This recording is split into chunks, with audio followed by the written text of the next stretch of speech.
welcome to Curveball the podcast. Welcome. New year, same old me. Oh, I'm sick of the new year, new bullshit.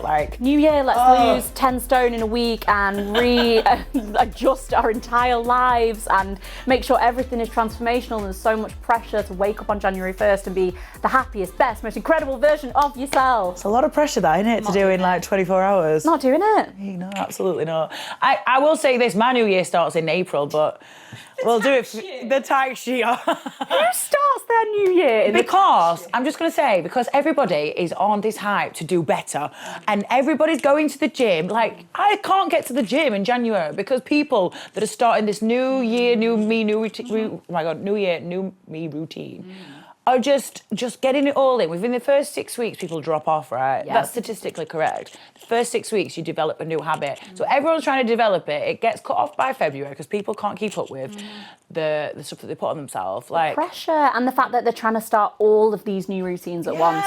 So today we kind of want to walk through some of the lessons that we have taken from the year that's been and what we do in January, how we can be positive.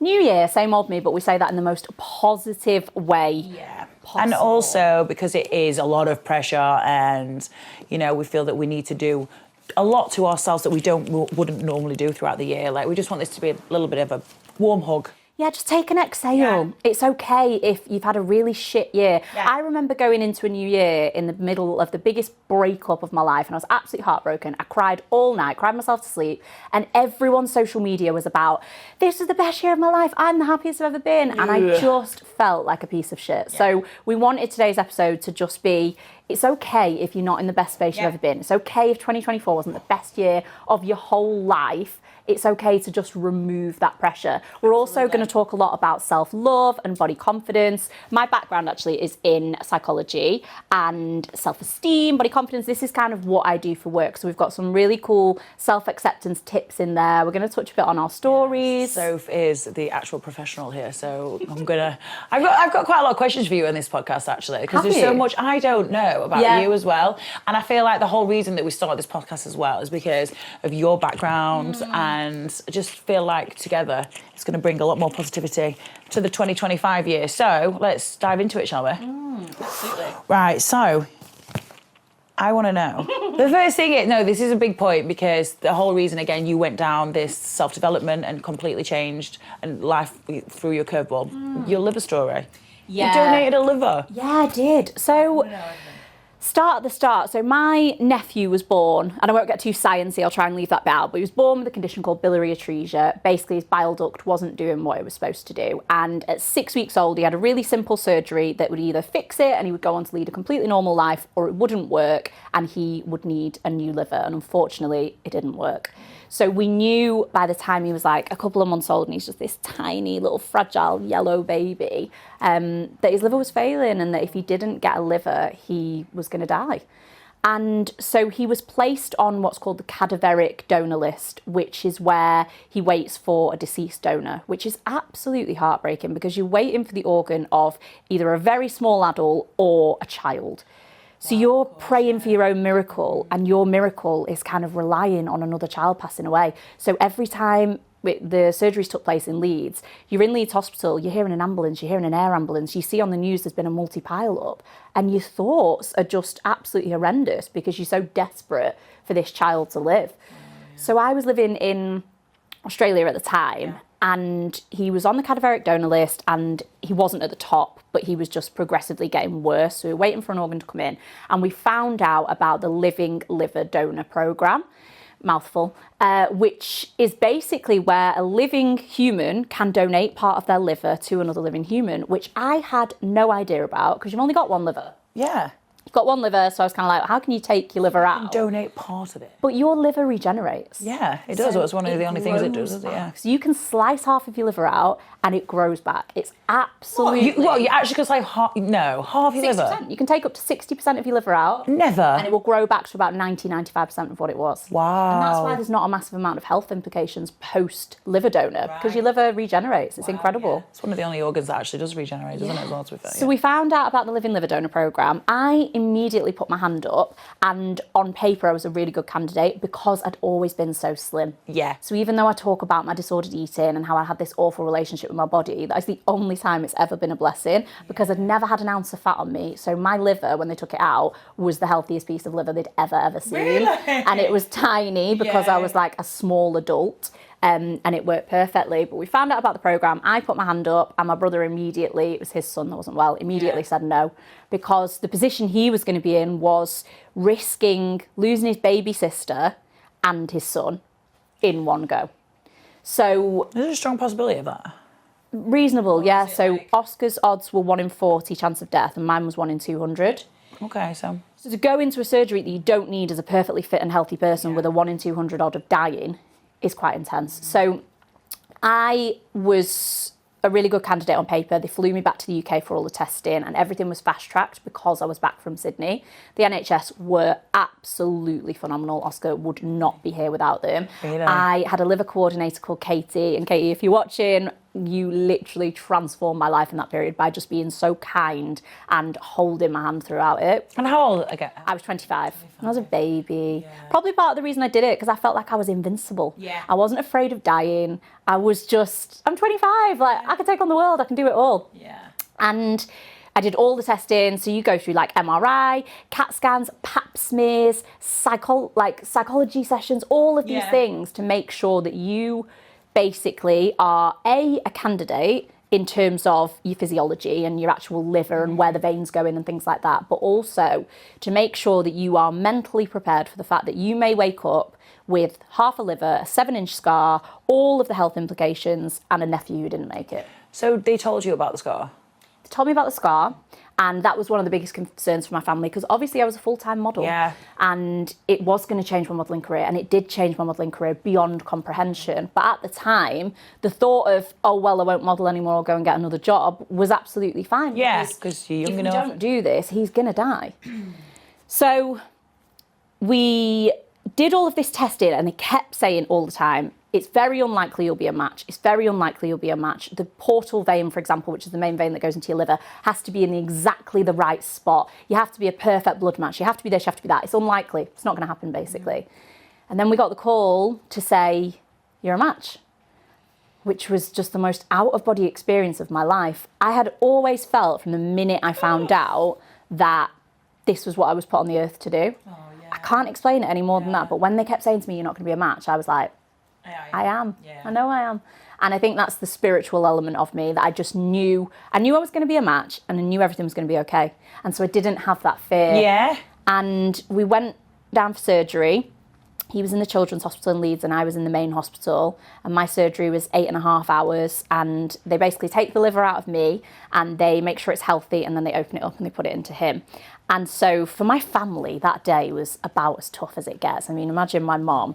And I didn't really take any of that on at the time, but now I look back and I just think, oh my God, that must have been absolute hell for them. It was almost easier for me in a sense, because I was just going through it. Yeah. If I didn't wake up, I wasn't going to wake up. That was all right. Oh my God.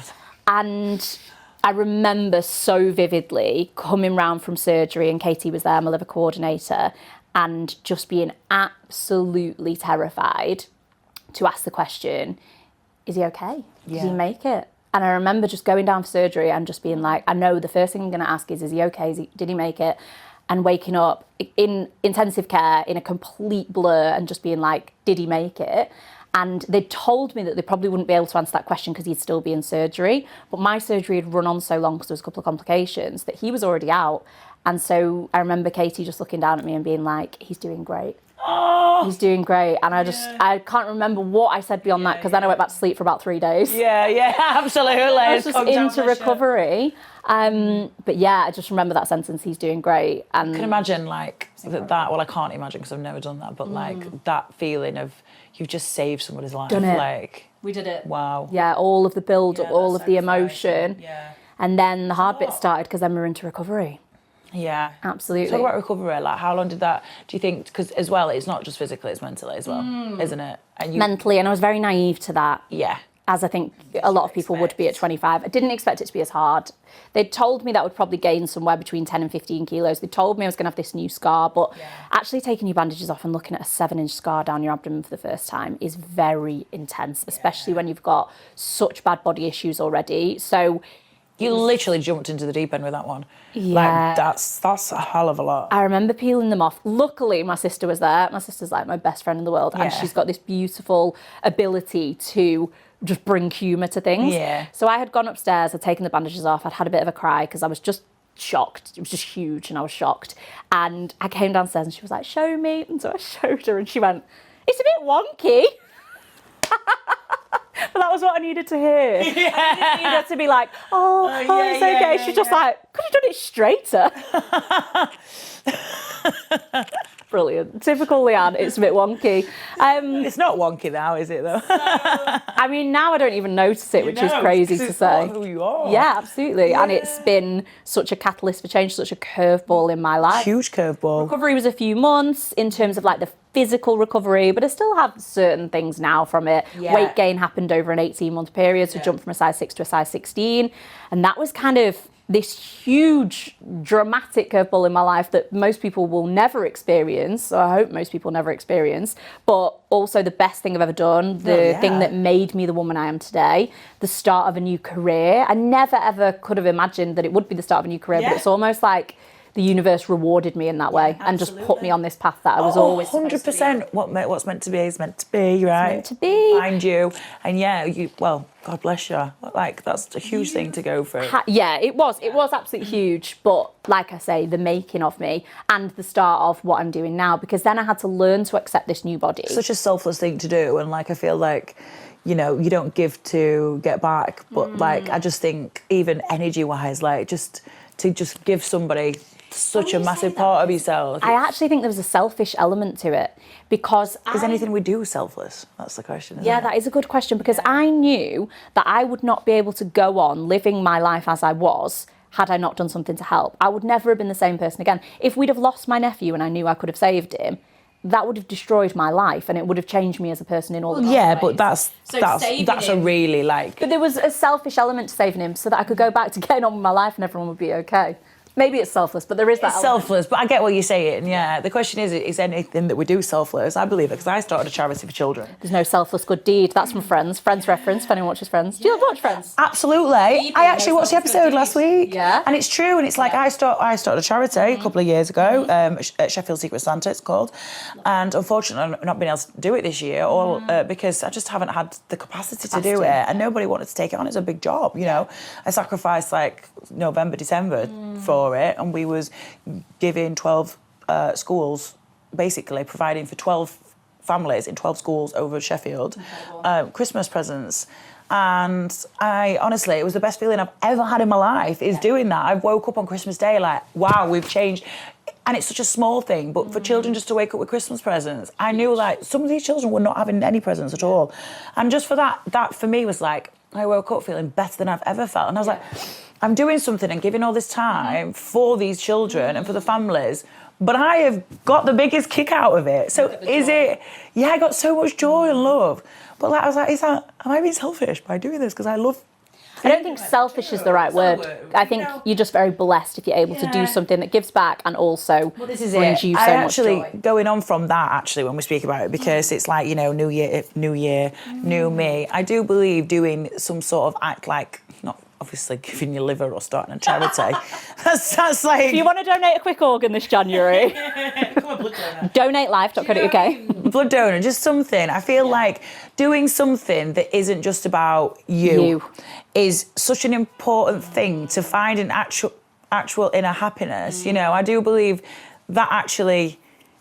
I don't know, it can lead you onto a completely different sort of path. Try and find your passion and what makes you happy and what can help other people. God, that's like... Absolutely. That's a game changer. And I think that's one of the things you can take away from this podcast is just try and do something a bit selfless. I want to talk about your 2024 because I feel like I watched you blossom and I only started to get to know you in the last few months, but I've watched you go on this amazing journey. Thank you. You went to, thank you. Well done. You went to Bali, which was kind of like the peak of this transformation. Yeah. I want to hear who you were before Bali, who you were after. What did you learn? You did a Kundalini exercise. Oh my God, I did so much things. But you know what? I have been going through a bit of a self-discovery for the last 4 years. Okay. Self-love and this self-discovery doesn't happen overnight. And if it did, God, we'd all take a pill, wouldn't we, and a drug. Yeah. I mean, people take the drugs for it, but it doesn't last forever. Let's be honest. The mushrooms don't last forever. They're psilocybin.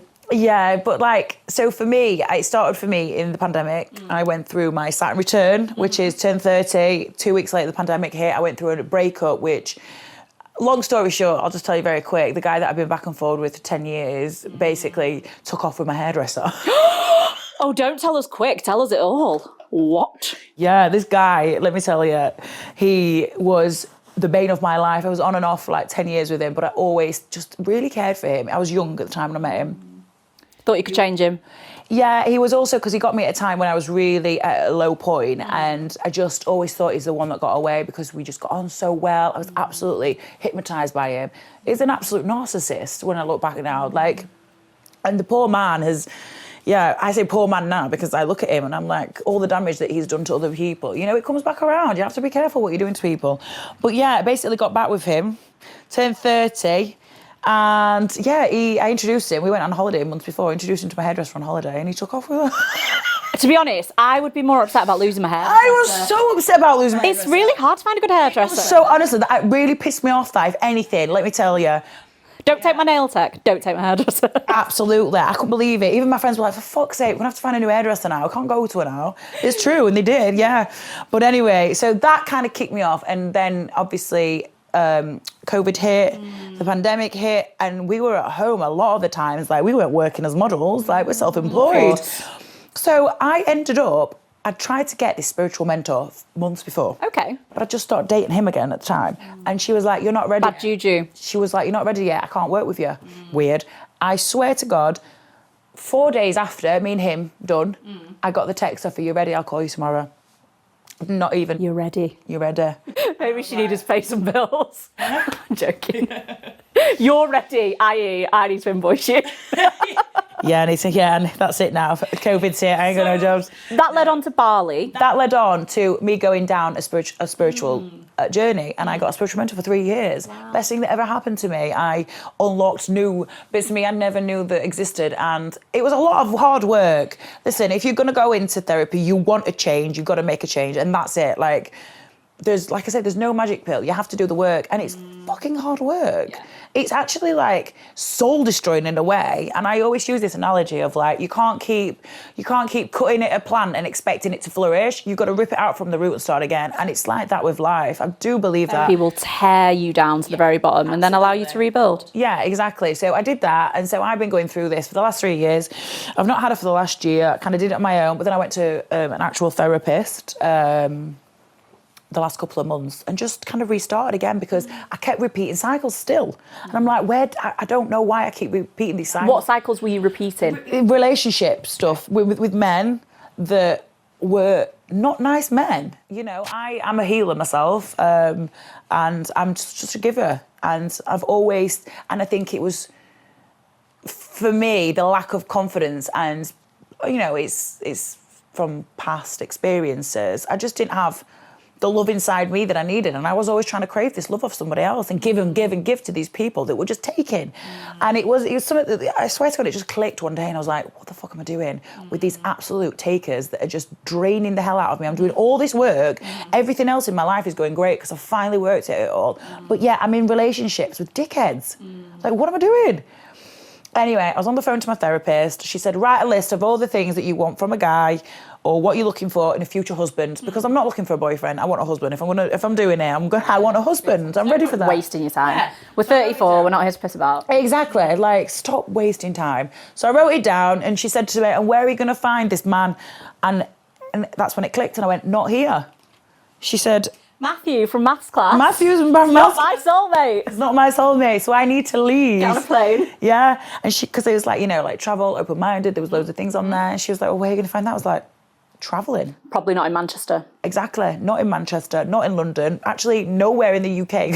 Sheffield? Absolutely not. No offence, guys. Been there, done that. I've done Sheffield. Done Sheffield. Done Manchester. I reckon I've done London too. Not like that. I'm talking dating, not the sexual guys. No, I'm not a hoe, I promise. Not there's anything wrong with that. No, there's nothing wrong with that. But I don't like to give everyone my energy. Just a little bit. So yeah, it was travelling. That night, after that phone call with the therapist, I booked Bali.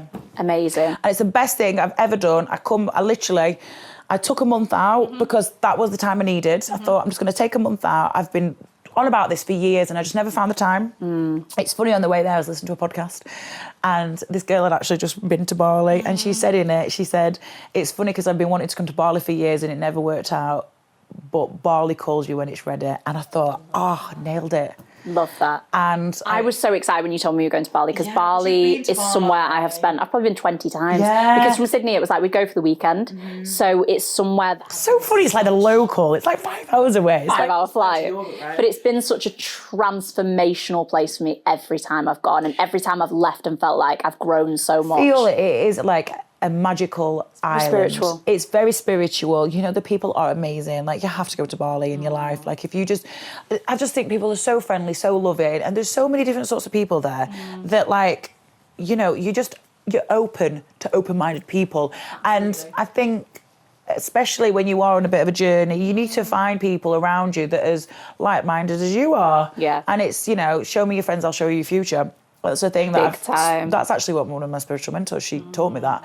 And it's so true. Who you surround yourself with is who you become. Yeah. So I needed to be around these people that were on a journey like me, and I found so many. I did Kundalini activation. If you don't know it, have a Google of this, because I'm not going to describe it the best, but it's basically like a female energy that's like trapped in you, and you need to, it's like a nervous system, isn't it? It's like your nervous system's like broke down, you need to release it, basically. It's very woo-woo, but it's incredible. It's absolutely amazing. I did that within the first 2 weeks, and I swear to God, I got warned after I did it, like, a lot of things are going to happen. You're going to basically have a purge.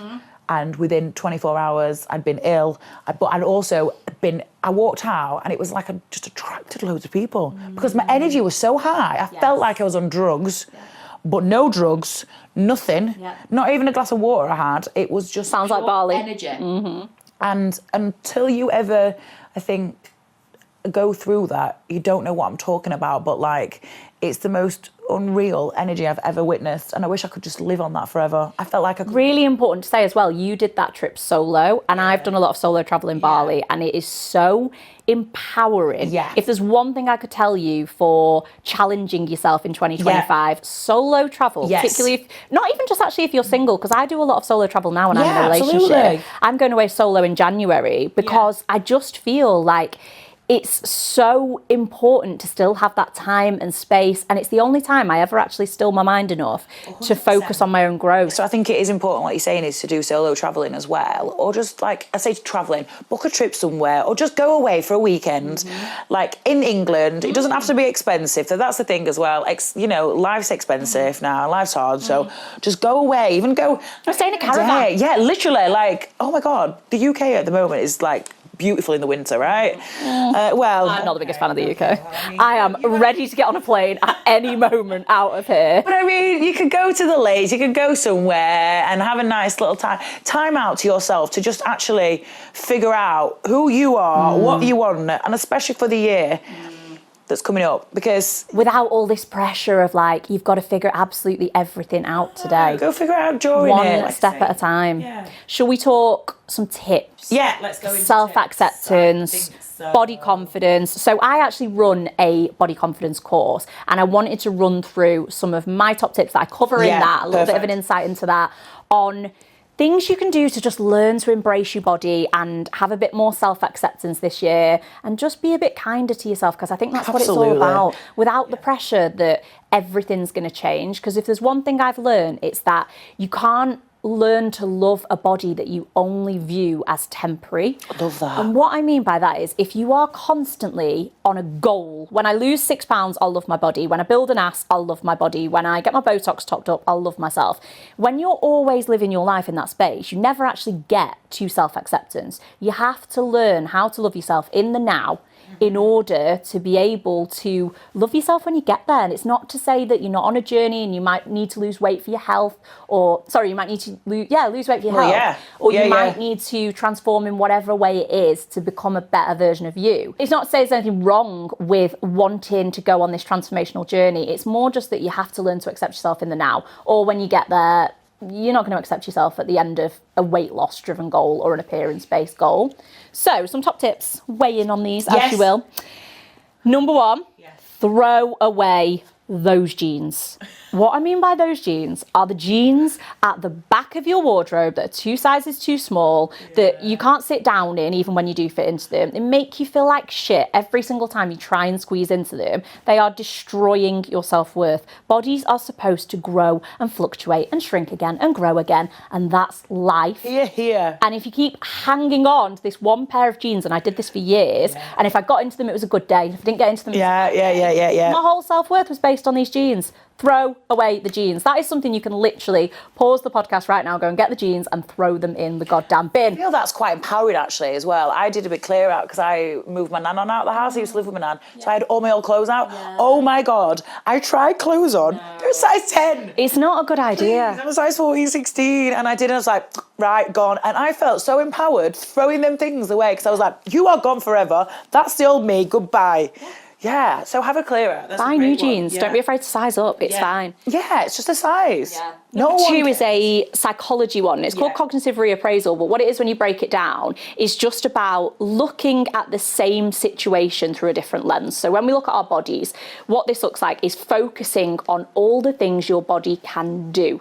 So it's not about my body looks like this, I'm going to beat myself up because I put 6 pounds on.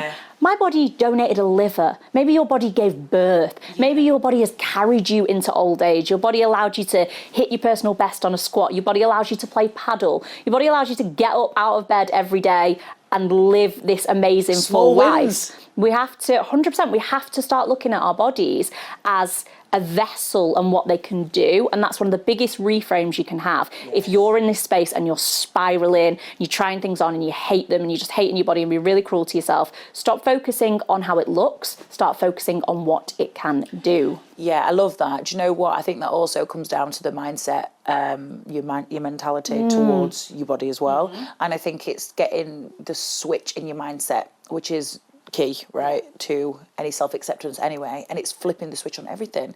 Anytime you think a negative thought, especially in your body, flip it quick. Flip. Every time I think this, when I start, and you can do this, and you start, oh God. It's a practice. It is a practice, and it's a daily practice. Even like, you know, we talk about our little transformations and journeys. I still have to do it every day because I catch myself sometimes. Oh, for God's sake. God, old habits die hard. Oh God, like, look at me hair, it looks shit. Whatever. I'm like, oh, no. Actually, no, it looks beautiful today, it's fine.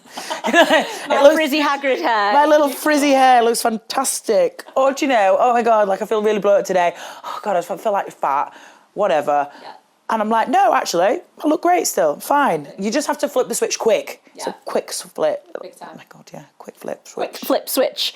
Number 3, throw away the scales. And I understand that if you are on a major weight loss journey and you're struggling with obesity and you need to use the scales to get your weight down, you need to lose 5 stone, fair. If you're using it and it's having a positive impact on your weight and your health, amazing. That's not what I'm talking about. What I'm talking about is I used to get home from an incredible holiday. I'd had a beautiful time, immediately get on the scales. I've gained 5 pounds, and now all of my memories of that holiday and all my self-talk is so negative, and I'm being so horrible to myself because I've gained a bit of water weight that I'm going to have lost in 2 weeks by going back to my normal life anyway. Literally, there is nothing to be gained from monitoring every quarter of a pound you gain and lose. Our bodies fluctuate, particularly as women, so much throughout the months. If there is one thing I can tell you to do in 2025, throw away your scales. I agree. So passionate about that. I actually don't own scales. I don't, and I haven't for years. And I go actually, if anything, on sizing, as in like how do you the feel? Inches. Yeah, well that's true.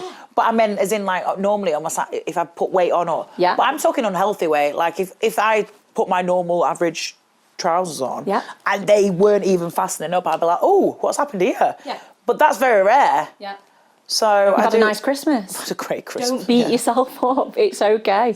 And also, it's okay to gain weight. It doesn't make you a bad person. It doesn't. No, it doesn't make you who you are for the way that you are. That's the No, you're right there. That's it. Throw away your scales. Throw away the scales, yeah. It's okay to grieve the body you once had.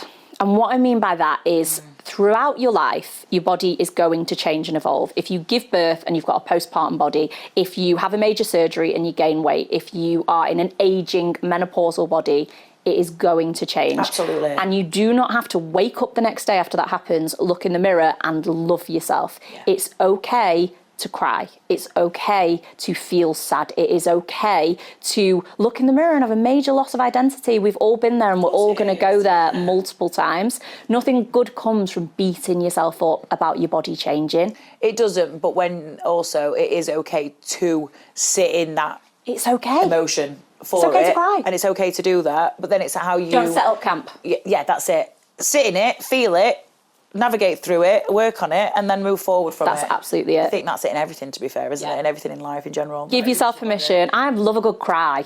I love a big cry. I love getting it out and then just being like, okay, we've had that big cry. Now we're going to journal. Now we're going to move. Yeah. So this is a really practical one that you do. I'll leave you on this. So stop apologising for your appearance. Oh, we're so bad at this. In the group chat before we even arrive somewhere, guys, I look homeless today. I'm that. My hair's a mess. Haven't had time. Or we kind of put ourselves down before anyone else has the chance to put us down. And it's crazy that we do that. We have to stop. Yeah. Because what we're doing when we do that... And when you feel like that, stop, flip it. ...is we're telling people that the most important thing about us is our appearance. Yeah. And when we judge our own appearance, we give other people permission to judge it as well. Yeah. So it's really important that we stop making our appearance the centre of who we are. If I'm coming for lunch with you and I don't look my best, who gives a shit? Yeah. I'm bringing you my best energy. I'm going to be a good friend. We're going to have good conversation. We're going to talk absolute nonsense if it's me and you. And let's be honest, nobody gives a shit as much as you do. No one cares. Nobody cares. I don't care what you look like. No offence. I don't. No one cares. No one cares. No one says, oh God, yeah, like maybe unless you turned up looking at Hagrid like me. She looks like Hagrid today. You brush your hair, babe, but you don't really care. You might make it, but you don't care. No one cares. No one cares. I don't care if you brush your hair or not. I mean, I might brush it for you.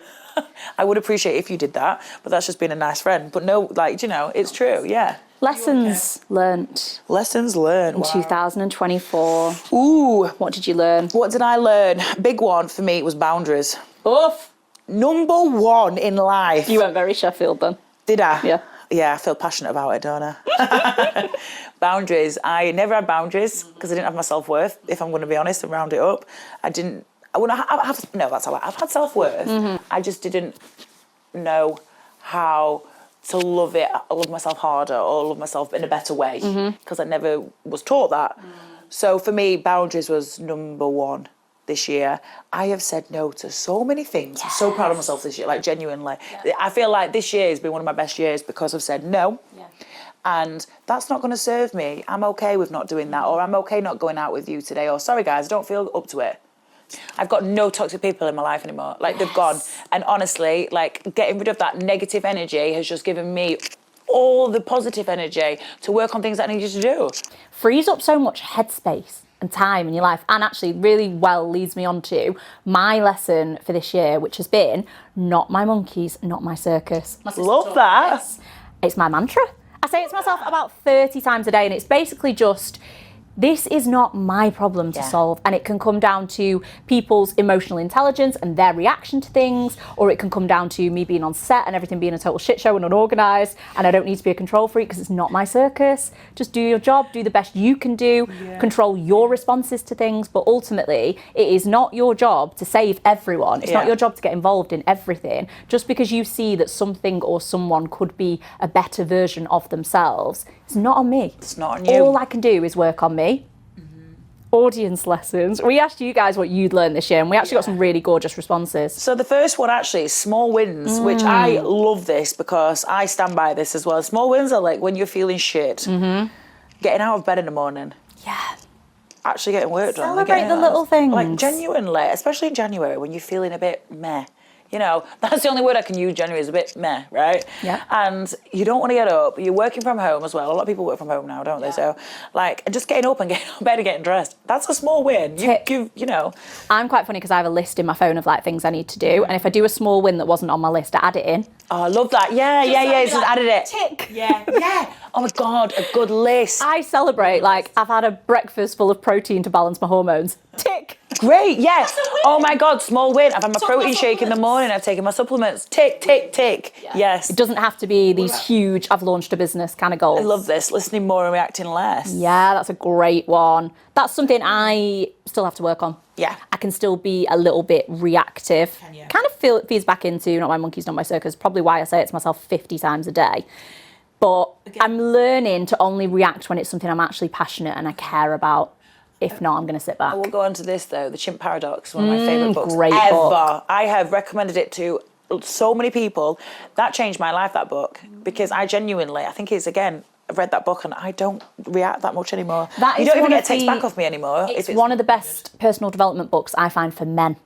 The way it's written, no, but you might like that because you do lean into your masculine energy sometimes. I am very masculine energy, That might be why you resonated with it so much. Because I think if you've got, I actually bought it my boyfriend for Christmas last year. Well, they do need to tame the chimp, the men. All of them need to read it. Like every human should read the Chimp Paradox, because everybody should learn to control their inner chimp. Not my monkeys, not my circus. Not my monkeys. There we go. Look at this. Quality over quantity in friendships was one of our audience lessons. And it's kind of like you were saying before about cutting toxic people out. But it's also this idea of just as you get older and you lean more into yourself, you don't need 1,000 friends. You just need good quality people who are going to be there in the middle of the night. I'll show you your future. Say again? Show me your friends, I'll show you your future. Yeah. That's it. You need the top 5 people around you. Yeah, Brené Brown talks about how you become the sum of the 5 people you spend the most time with. So you have to get very, very conscious of who you're spending that time with. Because obviously there's going to be people in your family who you have to see and toxic people who have to be in your life for whatever reason. Work as well, things happen. But limit your time. Who do you spend your time with? The top 5, because they are going to represent you. You'll see yourself reflected back. Also, this is what I do now as well. Like, I'm really, really, like, I feel really grateful I've got amazing friends around me. But that's, again, because I've limited it now. But it's who makes you feel happy when you walk away from them. Get really conscious over the energy that people either take away from you or give to you. I always leave our interactions and I feel energized and we've had fun and we've had a laugh, and I always feel great. And you've got to get very conscious over, why do I feel so drained and exhausted? Why do I feel like I need to go and sit in a dark room after spending time with this person? Because they drain the life out of me. Yeah. Men. So I love that. That was one of your lessons for this year. Actually, yeah, it was. It's not needing a man. I don't need no man. That was the audience that said that. I thought that was yours. I love that we've had this conversation, and I love that we've based this episode around just speaking openly as women. Yeah. And just being able to have these chats, you know. It's so important.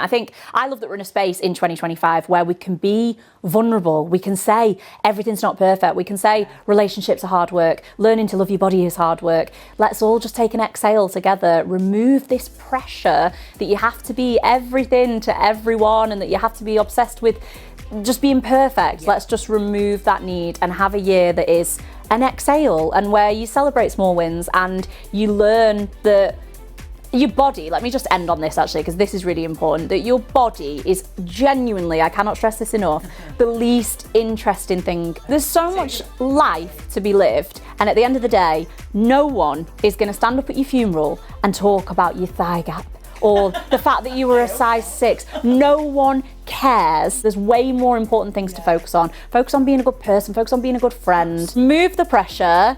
Let's go 2025. Thanks for listening to Curveball, the podcast. Don't forget to like, subscribe, share, and watch us. Do all the things. We love you. We appreciate you. We love your feedback, guys. Feel free to throw us a curveball of your own, and we'll see you next time.